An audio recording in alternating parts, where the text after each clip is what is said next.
কাল আমাকে কলকাতা যেতে হতো, বাট তৎকাল টিকিট কাটার সময় ট্রেন সিলেক্ট করা এবং আমার ডিটেলস ফিল আপ করতে করতেই তৎকাল টিকিট শেষ। বাই টাটা গুড বাই গয়া। বাট তোমাদের সাথে এমনটা যাতে না হয় তার জন্য আজ একটা ট্রিক্স বলবো, যার সাহায্যে 1 মিনিটের মধ্যেই তৎকাল টিকিট কাটতে পারবে। ফার্স্ট আইআরসিটিসি অ্যাপ ডাউনলোড করবে। সেকেন্ড, লগ ইন করার পর মাই অ্যাকাউন্টে চলে যাবে। Third, my master list option দেখতে পাবে। ফোর্থ, এখানে প্যাসেঞ্জার ডিটেলস ফিল আপ করে রাখবে, like name, gender, seat preference et cetera, এবং যে কোনো identity proof like Aadhaar card, PAN card দিয়ে সেভ করে দেবে।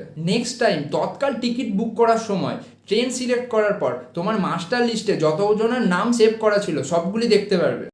সিলেক্ট করে নেবে, দেন প্রসিড করে পেমেন্ট করে দেবে, ব্যাস তৎকাল টিকিট কমপ্লিট। মোস্ট প্রবাবলি তৎকাল টিকিট পেয়েই যাবে। সো এরকম টেকনিক্যাল ইনফরমেশন পেতে এখনই ফলো করো, আর ইউটিউবে দেখলে সাবস্ক্রাইব করে দাও। Like, comment and share with your friends.